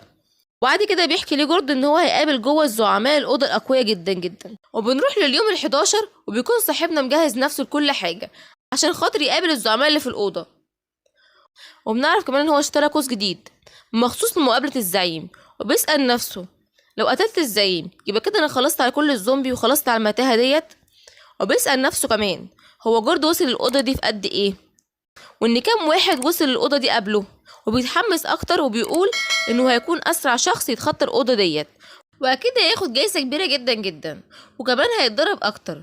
وبيقول لنفسه ان هو بعد ما بيخلص على المهمة ديت هيقدر يرجع تاني للمدينة اللي كان فيها قبل كده. وبيتحمس جدا وبيشرب من مشروب الطاقة بتاعه، بيفتح باب الأوضة وبيدخل، وفجأة الباب اللي وراه بيتقفل، وبتظهر قدامه شعلة نار بتجري منه في كل حتة في الأوضة، وهي بتيجي بتنور ليه المكان. وبيتفاجئ ان في جيش كبير جدا جدا جدا جدا جدا جدا جدا من الزومبي، وبيتصدم من اعدادهم. وبيقول ان جارد ما قالوش ان في اعداد كبيرة جدا للدرجة ديت في الأوضة ديت. وبيقرر صاحبنا ان هو لا تراجع ولا استسلام، بين قوسين القبضة الدايمة. وبيجهز سيفه وبيعمل عليه تعويذة التطهير. بس هنا كانت المفاجأة ان تعويذة التطهير مش شغالة اصلا. هنا بيفضل يحاول اكتر من مرة بس ولا حياة لمن تنادي، وبيفضل يجري من الزومبي والزومبي يجري وراه، هو يجري والزومبي يجري وراه، هو يجري والزومبي يجري وراه. وبيسأل نفسه ان ليه جورد ما قالوش ان السحر كمان محظور في الأوضة ديت. وبيتضايق جدا من نفسه ان هو اتغر في نفسه وان ما حسبهاش صح، لحد ما بيتزنق في الحيطة وبيجي الزومبي من وراه وبيعوره في وشه. وبيبدأ يسترجع تدريبات القائد ليه، وبيقطع في الزومبي بالسيف بتاعه لحد ما بيخلص عليهم كلهم. وبيبدأ يلم في الأحجار بتاعتهم بس بيكون تعبان جدا. وبيقرر ان هو اول ما يخرج من هنا هيعالج نفسه، بس ما بيلحقش يفرح وبيلاقي فيه اعصار سحر جه من وراه، وهوب دبل كيك بيوقعه على الارض. بيصدم جدا من قوة الوقعة وبيقول ايه ده، معقول في زومبي تاني في المكان؟ وبيتفاجئ بقى ان هو مش زومبي، ده زعيم الزومبي وايت بذات نفسه. وبلاقيه كمان عكس الزومبي اللي قابلهم، ده طاير في الأوضة فوق. بس صاحبنا بيكون خلصان خالص، ويعيني عليه مش قادر حتى يتحرك من كتر الجروح والإصابات اللي اتعرض ليها. كل اللي يقدر عليه يعيني ان هو يحدفه بالأسلحة اللي معاه، بس على مين؟ ولا بيأثر في حاجة، بيتفادى كل الضربات بكل سهولة. وبيحاول صاحبنا يفكر في أي حاجة يعملها بس الزعيم مش بيديله أي فرصة. وبيحضر كمان تعويذة عشان خاطر يخلص عليه، وهو بيبصله كمان وبيضحك. وروشيل بيبقى خايف جدا من نظرته الشريرة، بس بيستجمع قوته من تاني وبيحدف عليه سهام تاني، وبرضه الزعيم بيتفاداه بكل سهولة. وكل ما يجي الزعيم يحضر التعويذة صاحبنا مش بيديله فرصة وبيفضل يحدفه بالسهام، لحد ما في مرة بتيجي ليه فكرة انه يغفله ويضربه بالسيف. وفعلا بيجري عليه صاحبنا وبيضربه بالسيف في راسه، بس عكس المتوقع ان الزعيم بترجع راسه لطبيعتها. وبيتعصب جدا جدا من روشيل وبيجمع قوة كبيرة جدا عشان خاطر يخلص عليه، وشكلها نهاية روشيل. بس صاحبنا بيجري يجيب رمحه وبيقرر ان هو يهجم اخر هجوم على الزعيم، وهو وحظه بقى لا صابت لا خابت. وبيقوم عامل تعويذة على سيفه وبيجري على الزعيم يرشق الرمح في صدره، وهوب بيقطع راس الزعيم وبيقول ده لو ما ماتش انا اللي هموت هنا. بس اخيرا بينجح روشيل ان هو يخلص على الزعيم الزومبي وايت. واول ما بيقتل الزعيم بيظهر ليه باب الدور ال11 وبيقول يوه انا قلت ده اخر دور، هبقى اجيلكوا تاني بكره بقى. وبيبدأ ان هو يلم المجوهرات والغنائم وبيروح على البيت طبعا مين كاتيريا. واول ما بتشوفه بتسأله انت جيت متأخر النهارده ليه، بيحكي ليه على اللي حصل وان هو هزم زعيم الزومبي وايت. بتتعصب جدا من تهوره لانه لسه مبتدئ في الشغلانه وممكن يموت او يعرض نفسه للاذى، بس بتهدى على طول وبتاخد منه المجوهرات عشان تبدلها. ومفاجأة بقى ان هو جمع 109 ألف نقطة، عقبال يا رب ما نجمعهم لايكات وكومنتات. بيصدم جدا من الرقم وبيقول ده اكيد عشان خاطر جوهرة الزعيم. وبيقول لها انا عايزه اوريكي حاجه، وبيوريها اللبس اللي كان لابسه وايت والعقد والعصايه. بتصدم جدا وبتقول له غير هدومك والبس العبايه المكتبيه وتعالى ورايا بسرعه. والمفاجاه بقى ان هي بتاخده عند بابا الكنيسه كلها. بيصدم اول ما بيعرف، وبيصدم اكتر اول ما بيعرف ان هي ست مش راجل. بتستأذن منها ان هما يدخلوا، وبتبدأ تحكي ليها عن روشيل وقد ايه ان هو مجتهد. وبتقول لها البابا انت اكيد مش جايه كل ده عشان خاطر تقابليني وتمتحي بس في روشيل. بتقول لها لا طبعا انا بقول المقدمه دي كلها عشان اقولك ان هو النهارده قدر ان هو يهزم زعيم الزومبي وايت اللي في الدور العاشر، والزعيم ده كان لابس دول وانا اتاكدت من الحاجه دي بنفسي. وبتأمر البت انها تجيب ليها الحاجات. اول ما بتشوفهم بتنبهر جدا بيها، وبتقول لريشيل تقدر تتكلم دلوقتي وتعرفني بنفسك، وبتطلب منه ان هي تشتري كمان الحاجات دي منه، وان اي حاجه بعد كده يجيبها هتشتريها هي منه على طول. بيوافق جدا روشيل، وبيطلب منها في المقابل شنطه سحريه اكبر عشان خاطر يشيل فيها المجوهرات، عشان خاطر شنطته صغيره جدا. بتوافق البابا على طول، دي صفقه ربحانه جدا. بتقوله انا هديلك كيس اكبر بكتير من الشنط، وبتطلب منه كمان اي حاجه يلاقيها لازم يجيبها لها هي على طول، وهي هتديله اللي هو عايزه بالسر اللي هو يطلبه كمان. بيوافق جدا طبعا صاحبنا، وبتقوله كمان ان هي هتسيب ليه هديه جوه الكيس مع كاتاليا، وبتديهم اذن بالانصراف.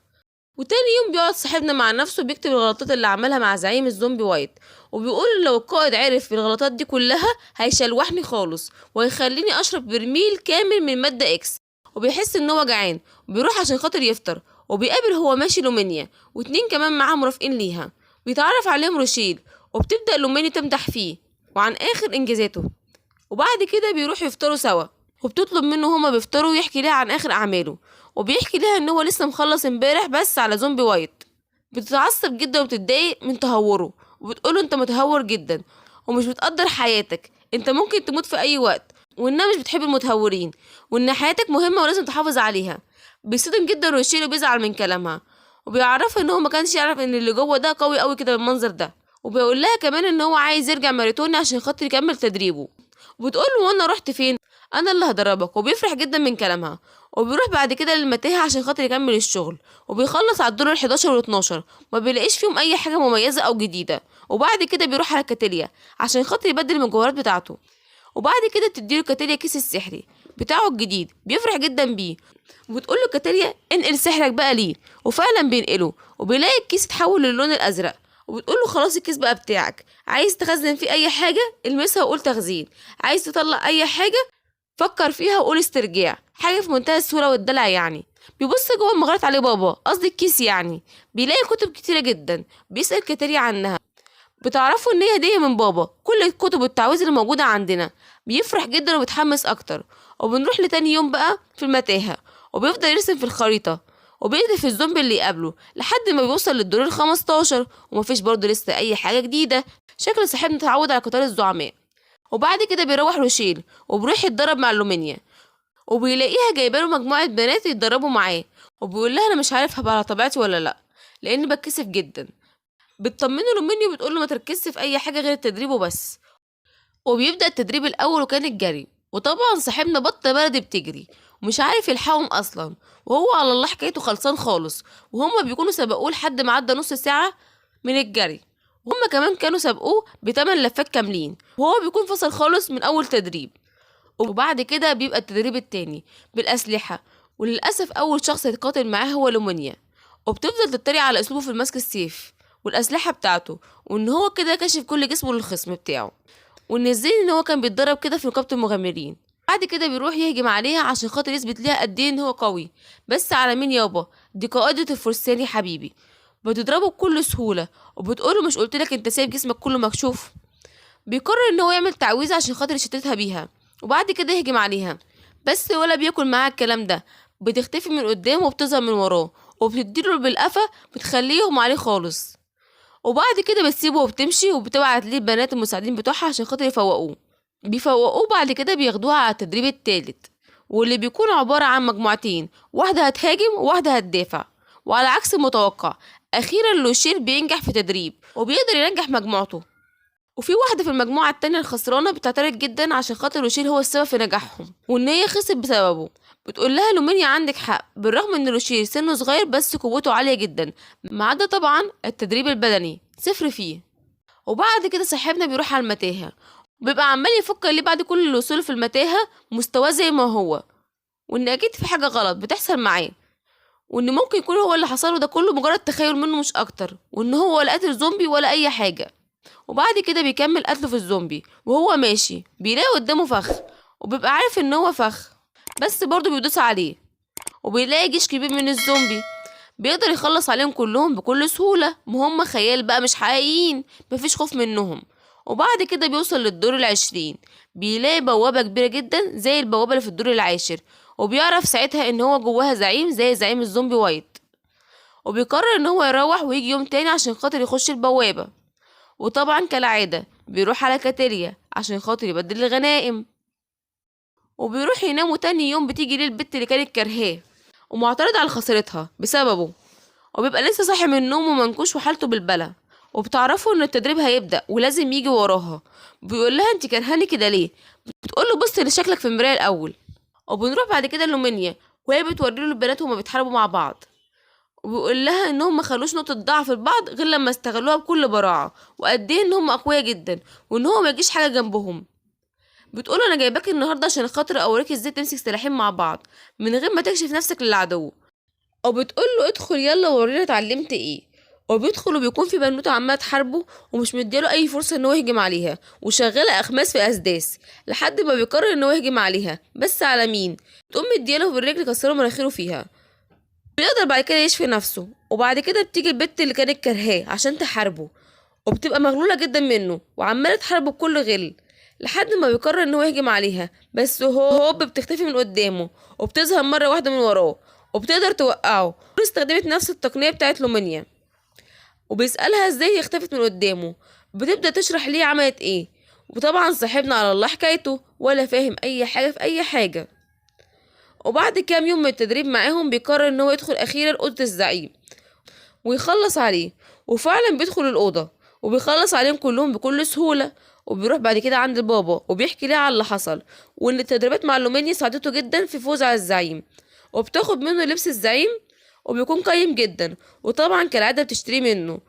وبيطلب منها في المقابل درع وأسلحة عشان خاطر يحمي بيها نفسه، لأن لومينيا علمته الدرس خلاص وإن حياته هي الأهم. بتقول الحاجة موجودة وهسيبها لك عند كاتاليا، وانك اول ما توصل كمان للمستوى السابع انا هرقيك بنفسي. بيفرح جدا من كلامها ويتحمس اكتر عشان خاطر اخيرا هيترقى. وبعد كده بيروح لنقابة المغامرين عشان مشروب الطاقة بتاعه خلص، وبيقول انا عايز المرة دي 10 برميل بحالهم. بيفاجئ جدا القائد بس طبعا بيوافق على طول، بس بيطلب منه طلب ان في شوية مغامرين عنده متصابين ورافضين انهم يروحوا للدكتور بسبب اسعارهم العالية، وانت كنت بتساعد الناس في ميراتوني فساعدهم هنا كمان. بيعرفوا ان ده ممنوع هنا وعشان خاطر في قانون بيمنع الكلام ده، بس بعد كده بيفتكر كلام القائد برادلي وبيقرر ان هو يعالجهم بس بسعر رمزي جدا، وبكده هيكون ما كسرش القانون وعالجهم في نفس الوقت. بيفرح جدا القائد بكلامه وبيروح يجيب له مشروب الطاقة. بيقول له انت هتاخد كام بقى؟ بيعرفوا ان هو هياخد قطعة واحدة فضية على كل واحد. بيروح بعد كده لمكان المصابين وبيبقى متدمرين خالص على الاخر يا عيني.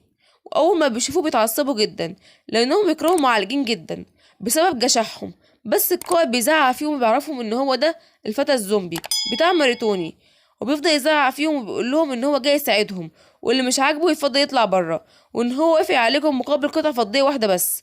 بيصدموا جدا اول ما بيسمعوا اسمه لان هم كانوا فاكرين ان هو اسطورة مش حقيقي او كدبة كان الناس في الماريتوني بيكدبوها لنفسهم، بس بيفرحوا جدا ان في حد اخيرا هيعالجهم. وبيفضلوا ينادوا عليه بالاسامي اللي كان بيتقال ليه في ميراتوني اللي هو اصلا مش بيحبها. بيتعصب جدا منهم وبيقول لهم انا كده هسيبكم وهمشي. انا هوافق عليكم بثلاث شروط. اول حاجه هاخد قطعه فضيه من كل واحد فيكم. تاني حاجه لو حصل لي اي حاجه لازم تيجوا وتساعدوني. تالت حاجه ودي الاهم ان انتوا ما تقولوش لي الاسماء السخيفه ديت عشان مش بحبها زي مهووس الزومبي او فتى الزومبي. بيوافقوا طبعا على الشروط وبيبدأ يعمل تعويذة الشفاء الجماعي، وطبعا مش بيبقى اي حد يقدر يعملها بس صاحبنا جامد برضه وبيقدر يشفيهم كلهم مرة واحدة.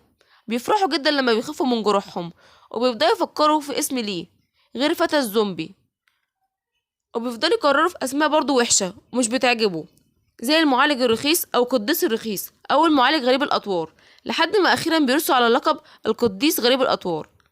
وبرضه الاسم مش بيعجب لوشير بس ما في اليد حيلة، بيقول احسن من فتى الزومبي. وبيروح بعد كده على كاتاليا وبيسلم عليها قبل ما يروح على المتاهة وبتسأله لو هيجي في ميعاده زي كل يوم. بيعرفوا ان هو المرة دي هيطول شوية في المتاهة. بتتضايق جدا بتقوله انت عريس المستقبلي مش هسمح لك يحصلك اي حاجة، فاهم ولا لأ؟ ولازم تيجي كل اسبوع على الاقل وما تطولش عن اسبوع، واوعى تموت لحسن انا اللي هاجي اموتك. وبعد ما بيمشي بيرجع لها تاني وبيقول لها ان ساعته بايظه وعايز يصلحها. وبعد كده بتفتكر بتقوله ان الاسلحه بتاعته كمان جت وان هي نسيت تديهاله. وبعد كده بتديهاله بيكونوا حاجات فاخر من الاخر وانها هتساعده في الحفاظ على جسمه من الموت. وبيفرح جدا جدا بالحاجات. وبتعرفوا ان هو كمان جاله هدية مخدة، والمخدة دي مريحة جدا وهتساعده على الاسترخاء وان هو يكون اقوى اليوم اللي بعده. بيفرح جدا بالحاجة وبيشكرها وبيسيبها وبيمشي يروح على نقابة المغامرين. وبيقابل القائد وبيسلم عليه وبيسأله روشيل انت ليه دايما في المطبخ. بيعرفوا ان هو بيعتبر المغامرين عياله، وان هو لازم يخلي باله حتى من اكلهم، وان هو بيحب المطبخ جدا. وبيديله بعد كده روشيل رسالة عشان خاطر يبعتها لميريتوني، وبياخدها منه وبتيجي بنوتة تنده عليه. وبتعرفوا ان المصابين مستنيينه عشان خاطر يعالجهم. بيروح ليهم عشان خاطر يعالجهم، وبيعالجهم بأربع أساليب مختلفة. بيشكروه جدا عشان خاطر عالجهم، وبيطلب منهم أي حد عنده أخبار عن ميريتوني يقولها له. بيعرفوا واحد منهم ان هو سمع ان في زوبعة خرجت عن السيطرة، وبيسألوا روشيل ايه هي الزوبعة ديت. بيعرفوا ان في حد بيخطف المغامرين وبياخدهم لقاعة التدريب بالعافية. وبيعرف روشيل طبعا اللي بيعمل كده القائد بتاعه براد، وبيتخض جدا وبيقول الله يكون في عونهم. وكل الموجودين بيبقوا خايفين جدا من الزوبعة. وبيعرفوه كمان ان الطباخ بيخترع حاجات جديدة بمشروب الطاقة بتاعه، وان كمان في موظفتين استقبال هيتجوزوا قريب. بيتخض جدا اول ما بيعرف وبيجري عليه وبيقوله لا ما تقولش البنتين اللي كنت مقنتم معاهم هيتجوزوا ويسيبوني. وبيزعل جدا وبيتأثر، وبيبدأ ان هو يسأله مين فيهم اللي هيتجوز، وبيتوقع مين فيهم. بيفكر في الاربعه اللي هو يعرفهم، وان هما ليه ما بعتوش ليه رسالة عشان خاطر يحضر الفرح بتاعهم. وبيتأثر جدا وبيزعل. بيبدأ الجزء الأخير بعد 6 شهور من هزيمة روشيل لزعيم الدور العشرين. وبنعرف إن هو كان طول الفترة دي كان بيتدرب عشان خاطر يقابل زعيم دور ال30، وفعلا بيقدر يقضي عليه بكل براعة. وبياخد منه شوية مجوهرات إنما إيه جامدة جدا. وطبعا بيروح على مين؟ أيوة صح، على كاتاليا عشان يبدل الغنائم. وهي أول ما بتشوفه بتطير من الفرحة، وبتفضل تشكر ربنا إن هو لسه عايش، وبتاخد منه المجوهرات. وبيكون ابن الذين عمل المرة دي 500,000 نقطة مرة واحدة، وبيبقى عايز يشتري بيهم عباية غير اللي معاه عشان خاطر تحميه من الزومبي. وبتقول له كاتاليا ان هو ليه كمان نقط يقدر يشتري بيهم حاجات تانية. بيفرح جدا وبيقول لها كويس جدا عشان اخر مرة كنت هموت لولا اني استخدمت السحر الشفاء الرفيع. بتصدم جدا اول ما بتسمع، وبتقول له انت اكيد بتحور عليا في حوار سنك ده صح؟ انت ازاي بتقدر تستخدمه في سنك دوت؟ بيحلف ليها ان هو لما كان عنده 15 سنة ما كانش يعرف حتى يعمل سحر الشفاء الضعيف. بتتصدم اكتر وبتقول له انت اكيد بتتعاطى حاجة، اعترف، احنا لازم نحلك عشان خاطر نعرف. وبتشده من ايده على البابا عشان خاطر يقر ويعترف هناك. ونروح عند البابا، وبتصدم جدا ان هو قدر يهزم زعيم الدور ال30 لوحده. بيحلف ليها ان هو هزمه لوحده. بتفرح جدا وبتهنيه جدا على تفوقه المستمر، وان هو على طول عمال يتطور عن المره اللي قبلها. وبتسأله انت ازاي بتتطور بسرعه كده. بتقول لها كاتالي ان هو كان بيشرب مشروب اسمه مادة اكس لمدة 2.5 سنين، وصاحبنا بغباء ويطلع لها برميل كامل من مشروب ابو ريحه جنان دوت. وبيبقى هيغمى عليهم من الريحه. وبتقول له شيل البتاع المقرف ده بسرعه من هنا. بيعرفها ان هو في نقابه المغامرين بيقدموه للمغامرين عشان يديهم قوه ويبقوا اقوى. بتقول له ان هي سمعت عنه زمان، وان كان في كاهن بيعمله عشان ينقذ المواهب الخامله ويقدروا ينقذوا البشريه، بس بسبب ريحته القذرة ديت محدش يقدر يشربه. بتقوله احكي لي بقى قابلت مين في الدور ال30. بيعرفوا ان هم كان 3 زعماء مع بعض مرة واحدة، و5 فرسان كمان مسلحين واقوياء جدا جدا جدا، بس هو قدر يخلص عليهم كلهم بكل سهولة وبراعة. وبتطلب منه ان هي تشوف المجوهرات اللي وقعت منهم، وبيديها لها. وبتقوله اكيد دول الفتيات ال3. وبتعرفوا ان هي هتسيب لي مكافأة مع كاتاليا، وبتحمسه وبتشجعه بكلمتين عشان خاطر يكمل استكشاف المتاهة. وبنروح لتاني يوم، وريشيل بيروح يودع كاتاليا. بتديله رسالة من البابا بتشرح فيه حوار المادة الإكس ديت. بياخدها منها وبيروح يقرأها في المتاهة، وبيبقى مكتوب فيها المادة الإكس مصنوعة من إيه، ومين اللي صنعها، وإيه فوائدها وإيه أضرارها، وإن أكتر سبب اترفضت عشانه هي ريحتها الوحشة، واللي بسببها طردوا الكاهن كمان من الكنيسة لأن ريحتها لا تليق بالكنيسة. وطبعا الكاهن راح اداها لنقابة المغامرين عشان تقدر تنقذ الناس وتخليهم أقوى. وبيألف الصفحة اللي بعدها بتيجي بقى لمميزات المشروب، وبيكونوا 3 مميزات أساسيين. 1 بيعزز القدرة الجسدية لكامل الجسم. 2 بيخليه دايما شهيته مفتوحة للأكل والنوم. 3 بيخليه يلفلف على نفسه وهو ماشي، وده اللي كان بيعمله صاحبنا دايما لما بيشوف أي بنت. بيصدم جدا من اللي قرأه وبيقول عشان كده أنا دايما مفضوح. وبعد كده بيقول ان هو مش هيركز في كل التفاهات دي، وان هو يرجع يكمل شغله، وان الشغل ده هو اللي هيخليه يوصل اللي هو عايزه، وان هو هيتدرب اكتر واكتر على لحد ما يوصل لحلمه. وبيعدي شهر على روشيل، وبيكون ان هو قدر ان هو يهزم 9 ادوار بحالهم في المتاهة، وان هو قابل كمان اشكال والوان من الوحوش اول مرة يشوفهم في حياته، وقدر اخيرا يوصل لزعيم الدور ال40. وبيقول ان هو ياخد استراحة شوية ويروح يبحث شوية عن الوحوش اللي هو شافها في المتاهة، وبيقرر ان هو يروح على نقابة المغامرين. وقبل ما يدخل النقابة بيقابل بنت صغيرة بتوقفه، او بيبقى مش فاهم منها اي حاجة، وبيقول لها اقدر اساعدك ازاي، بس البنت مش بتتكلم، فبيقول لها طب تعالي نتكلم جوه. بس بيتفاجئ اول ما بيدخل بوجود ناناليا ومونيكا. بيفرح جدا جدا لما بيشوفهم، بس يا فرحة ما تمت، بيجي المغامرين وبيمسكوه، وبيقولوا روشيل جه اهو عشان خاطر يعالجكم، وبياخدوه وبيروحوا اوضه المغامرين عشان خاطر يعالجهم، وفعلا بيعالجهم كلهم. وبعد كده بيشرب مشروب الطاقة بتاعه، وبتنادي عليه بنته وبتقوله ان لسه في مصابين تاني تحت. بيقول لها طب اصبري الاول بس شوفي البنوته دي عايزه ايه. ما بتدلوش فرصه، وبتروح هي تقوله انا هشوف البنوته عايزه ايه، بس انت روح عالج الناس. وفعلا بيروح يعالج بقيه المصابين، وبيفكر مع نفسه ايه اللي جاب نانيليا ومونيكا هنا، وبيخاف جدا لما بيحس ان هم جايين عشان خاطر يعزموه على فرحهم. وبيخلص علاج المصابين، وبتيجي البت اللي في النقابه وتقوله ان انت لازم تروح مع البنوته الصغيره دي بسرعه لمكان الفقراء والمعدومين. بيوافق طبعا ان هو يروح معاهم، وبتروح كمان معانا نيليا ومونيكا، وقائد النقابة كمان بيضطر ان هو يروح معاهم عشان خاطر يحميهم. واول ما بيوصلوا المكان بيشموا ريحة وحشة جدا جدا، وبيشوفوا دم في كل حتة، وبيلاقي كمان ناس كتيرة جدا واقعة على الارض متصابين. وبيعرفوا القائد ان دول مجموعة من المهاجرين من بلد تانية، وكانوا عايزين يدخلوا المدينة عندنا، بس في شوية حرامية هجموا عليهم وسرقوا كل حاجتهم. فبيعرف روشيل ليه البنوتة جت تطلب منهم المساعدة، وبيروح روشيل عشان خاطر يكشف عليهم، وبيتفاجئ ان في واحد منهم فاقد الوعي ومع ذلك بيوقف على رجليه. ولسه بيكشف عليه بيلاقي هوب دبل كيك بيغزه بالسكينة في جنبه. بيصدم جدا روشيل، وبيفتكر أول مرة مات فيها، وبيقول لنفسه هي دي النهاية ولا ايه، ويا ترى هموت هنا تاني ولا ايه. بس بيرجع يقوي نفسه وبيقول انا مش نفس الشخص اللي مات قبل كده، انا المرة دي اقوى بكتير، واقدر اشفي نفسي بكل براعة وبكل سهولة. وفعلا بيقدر يشفي نفسه، وبيستخدم سحر الشفاء الرفيع على كل الموجودين، وبيقدر عليهم كلهم. وبيجروا عليه البنات عشان خاطر يطمنوا عليه، وبيقول لهم انا بخير ما تخافوش، وانه اكيد ان هو عمل كده بس عشان خاطر يحمي حد عزيز عليه. بيتفاجئ من مجموعة كبيرة جدا من الناس جاية عشان خاطر يعالجهم، وبيكونوا أهل المدينة، وبيسألوه لو هو هيعالجهم ببلاش. بيعرفهم إن هو ده ممنوع هنا، بس هو هيحاول يعالجهم ضمن منظومة العمل الخيري. وفعلا بيقدر يعالجهم كلهم، وبينضف ليهم النهر كمان، وبيبدأ يشرح ليهم إن هما ازاي يعالجوا نفسهم وازاي يحافظوا على نظافة المكان عشان يقدروا يعيشوا في مكان من غير أمراض.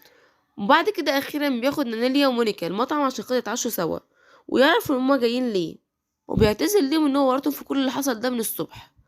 بيقولوا لا طبعا المهم ان احنا شفناك، وبيسألهم على سبب زيارتهم ليه. وبيقولوا ان النقابة هتواجه عجز في موظفين الاستقبال بعد ما بنتين من الموظفين هيتجوزوا، وان هما جايين هنا عشان خاطر يفسحوا شوية قبل ما يضغطوا عليهم في الشغل، وانهم كتبوا له كده في الرسالة. بيتفاجئ جدا اول ما بيعرف، لانه ما جالوش اي رسالة منهم. وبيعرفهم ان هو لو كان جاله رسالة واحدة بس منهم كان هيفرح جدا ويبقى مبسوط. بيكتشف بعد كده ان القائد ما اداهوش ولا رسالة، ولا حتى بعت رسايله ليهم. وبيروح بعد كده يتخانق مع القائد عشان ما كانش بعت الرسائل ليهم. قال له والله يا ابني يا روشيل، انا بعد الشغل ببقى تعبان جدا وبنسى كل حاجة، حقك عليا. وبيدي لروشيل كل الرسائل اللي جات له واللي هو بعتهم. بياخدهم روشيل وبيسأل البنات انتوا قاعدين هنا لحد امتى. بيعرفوا انهم قاعدين 3 ايام بحالهم.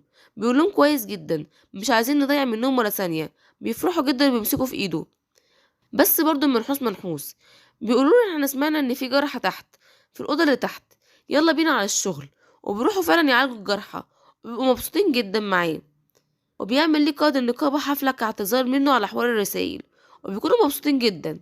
وبتعدي ال3 ايام بسرعه جدا، وبيجي وقت الوداع، وبيفضل يعيط على البنات، والبنات بيكونوا زعلانين جدا عليه ان هم ماشيين وهيسيبوه. وبيقول لهم مشير ان المره الجايه ان شاء الله هو اللي هيجيلهم، وبيودعهم هما الاتنين بيكونوا زعلانين جدا ان هما يسيبوا بعض. وبيرجع يشيل على النقابة، وبيلاقي مجموعة من الناس نايمة على الأرض، وبيبقى مش فاهم ايه اللي بيحصل. وبيقول للواد اللي طعنه في السكينة في جنبه إن هو بيعتذر جدًا ليه، إن هو عمل كده، وإن هو ما كانش في وعيه أصلًا لمّا عمل كده.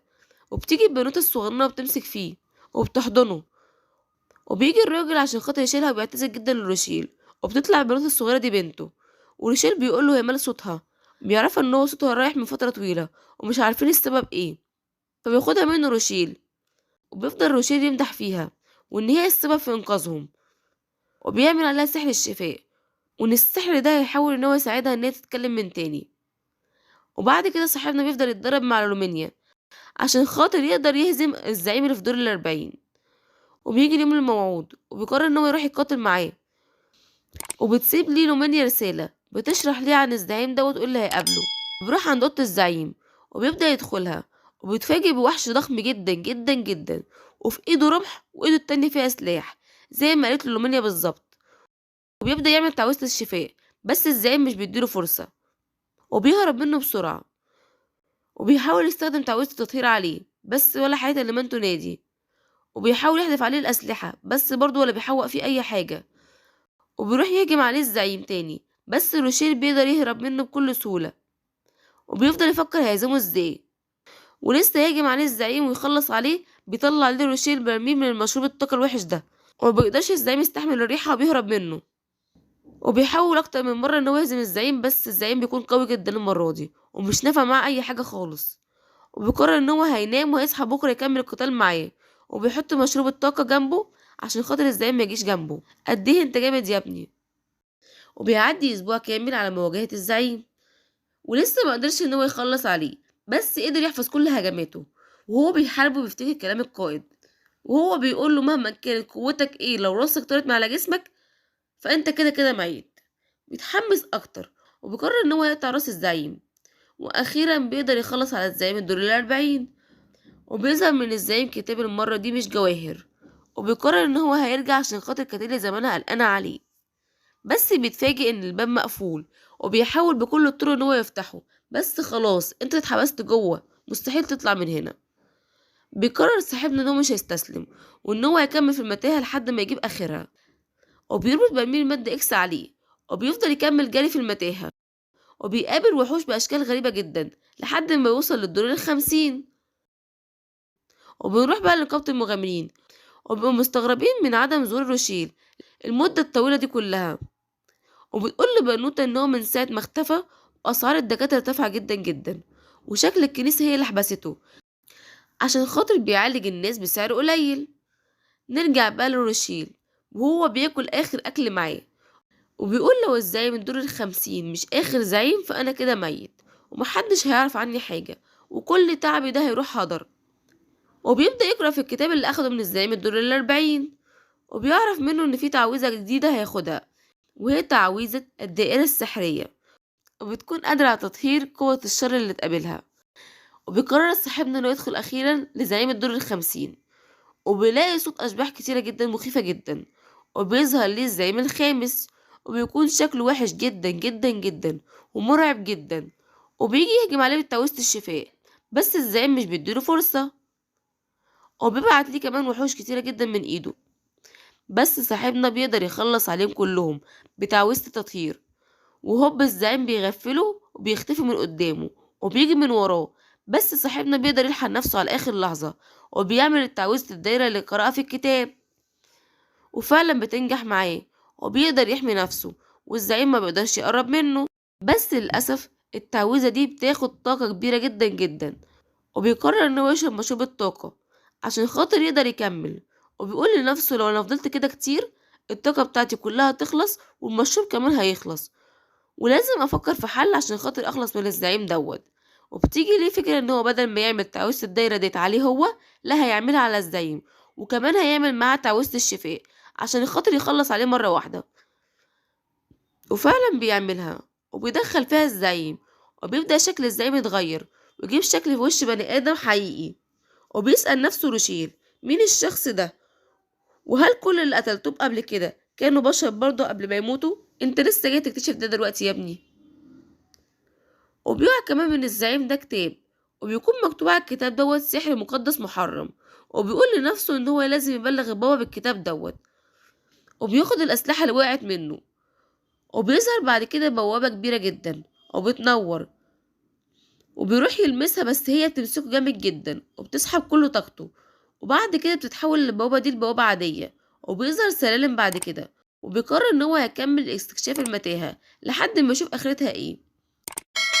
بس بيتفاجئ ان هو مش بيلاقي وحوش او زومبي او زعماء، ده بيلاقي تنين مرة واحدة، وبيقول لنفسه انا كده ميت، يعني كده ميت، انا مستحيل اقدر اهزم التنين.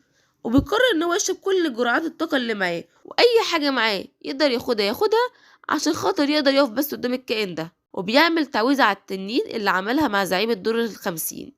مرة واحدة التنين بيصحى، وبيقرر ان هو يهجم عليه، بس بيقع تاني على الارض. وبيقرب منه روشيل وبيطبطب على وشه، بيلاقيه فتح عينه وبيصرخ في وشه. بيتخض جدا روشيل، وبيبدأ يتكلم مع التنين، وبيقول له انت قدرت تخلص على كل الوحوش اللي واجهتك وكل الزعماء اللي في المتاهة، وان الكنوز دي كلها مكافئتك، تقدر تاخدها كلها وتمشي. بس صاحبنا روشيل بيبقى مش مهتم بالكنوز قد ما همه ان هو يعرف اصل المتاهة، وانها كده خلاص خلصت ولا لسه في تاني، وليه اصلا موجودة من الاساس. بيعرفوا التنين ان في حد عمل تعويذة عليه عشان يفضل محبوس هنا من الاف السنين، وعمل المتاهة دي عشان محدش يقدر يجي وينقذه، وان البطل اللي المفروض يجي ينقذني مجاش. وانك عجبتني جدا ان انت مهتمتش بالكنوز والمجوهرات اللي قدامك قد ما انت اهتميت ان انت تعرف الحقيقة، عشان كده انا همنحك حياتي. وبيسأله روشيل يعني ايه، بيعرفوا ان هو يعني مش هتموت بسهولة.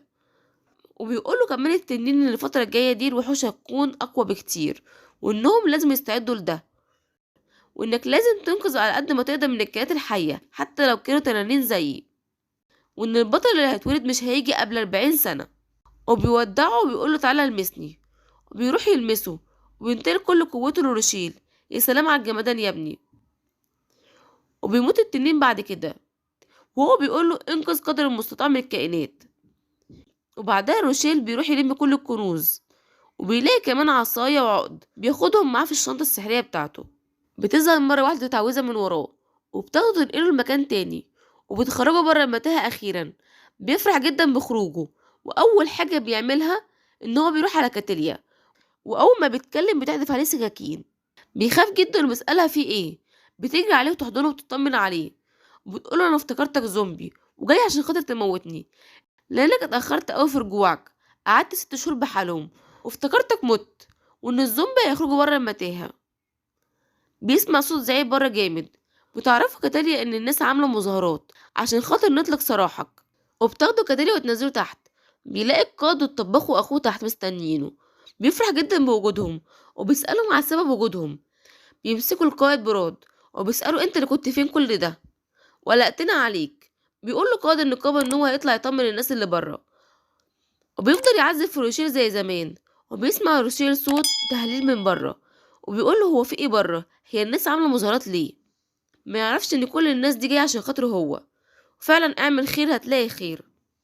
بيروح بعد كده عشان خاطر ياكل اخيرا لانه هيموت من الجوع. وبيروح بعد كده اتدرب مع الزوبعة، وطبعا القائد بيخلص عليه بكل سهولة. بيقول له مهما بقيت قوي مستحيل تغلبني ياض. وبيجي المغامرين عشان خاطر يطمنوا عليه، وبيقولوا القائد شفت كل الناس دي قلقانة عليك ازاي، بس انت لسه برضه ضعيف ولازم تتدرب اكتر من كده. بيحبط جدا روشيل من كلامه. وبعد كده هما ماشيين روشيل بيديله رسايل عشان يوصلهم للموزس بتوعه، بس القائد بيقوله انت شايفني ساعد بريد قدامك ولا ايه ياض. وبيرجع بعد كده القائد يغير رأيه، وبيقوله عشان خاطر الرسائل دي هتفرح البنات بس مش اكتر. بيودعهم روشيل وبيكون منهار من العياط عشان خلاص هيمشوا ويسيبوه. وبعد كده بيروح روشيل على البابا، وبيعرفها بآخر مستجدات، وبتقول للبابا انا مبسوطة جدا انك لسه عايش، وانهم اكيد كانوا هيبعتولك حد عشان خاطر ينقذك لو حصلك حاجة. اكيد يعني هيبعتوله حد بعد ما يموت يتحلل يعني. بتسأله ايه اللي اخرك كل ده، بيبدأ يحكي ليها على اللي حصل، وبيقول لها الكلام اللي جاي ما ينفعش اي حد يسمعه غير كاتاريا ولومونيا بس. بيتعصبوا الكهنة من كلامه، وبعد كده بتمر من بابا بالانصراف. وبيبدأ يحكي ليها على كل اللي حصل، وعلى التنين، وعلى الكلام اللي قاله ليه، وعن الكتاب السحر المقدس المحرم. بتصدم جدا من الكلام اللي بتسمعه، وتقول لي كاتاليا ولومونيا ممنوع اي حد يعرف الكلام ده. وبيقول لها روشيل بس انا عندي مشكلة صغيرة، ان انا مستوى السحر بتاعي لسه مكتوب برضو 1 بعد كل اللي عملته دوت في المتاهة. بتديله رسالة مكتوب فيها السبب. وطلع السبب في تأخير الترقية بتاعته مشروب الطاقة اللي كان بيشربه كل السنين ديت، وبيعرف ان مشروب الطاقة دي برغم القوة اللي بيديها له بس بيأخر ترقيته. وبيعرف كمان ان هو عشان خاطر يترقى لازم يبطل يشرب مشروب الطاقة ده. وبتشكره بابا جدا على مجهوده الجبار، وانها تعمل حفلة عشان قدروا يخلصوا على المتاهة. وبتطلع لبابا بتقول لكل الموجودين ان روشيل اخيرا خلصوا من المتاهة، وان هي خلاص ملهاش وجود. واحتفالا بهذه المناسبة فأنا همنح روشيل ترقية بمنصب كبير جدا جدا. أخيرا يا عم الحاج اترقيت، والترقية دي بتوصل إن محدش هيقدر يدي أوامر روشيل غيري أنا وبس. يعني روشيل هيكون تحتي بالظبط. ايه الجمدان ده يا عم الحاج، صبرت ونلت والله. وبيجي وقت كلمة روشيل بيبقى خايف جدا، بس بيستجمع قوته وبيطلع يقول لهم أنا بتشرف جدا على المنصب الكبير ده، وأنا لسه مبتدئ. كل إنجازي بس هو غزو المتاهة. هو يا ابني غزو المتاهة ده قليل؟ ده المملكة بأكملها ما قدرش تحقق الإنجاز ده. وبيقول لهم بس في حاجة أهم من ده كله، عشان البلد دي تبقى أحسن لازم نهتم بالناس شوية ونخفف أسعار الدكاترة، وإن ده هيكون همنا الأساسي. وبيفضل يقول لهم في كلام محفز جدا، وبتكون لمني سامعاه ومبسوطة جدا وفخورة بيه. وبكده يكون خلص الانمي بتاعنا. أول ما ينزل الموسم الجديد بتاعه هنزله لكم إن شاء الله. ما تنسوش بقى تكتبوا لي في الكومنتات عايزين الخص لكم ايه تاني، وتصلوا على النبي عليه افضل الصلاة والسلام في الكومنتات، وتحطوا لايك للفيديو، وتشتركوا في القناة لو لسه ما اشتركتوش عشان نكبر بيكم. والسلام عليكم ورحمة الله تعالى وبركاته.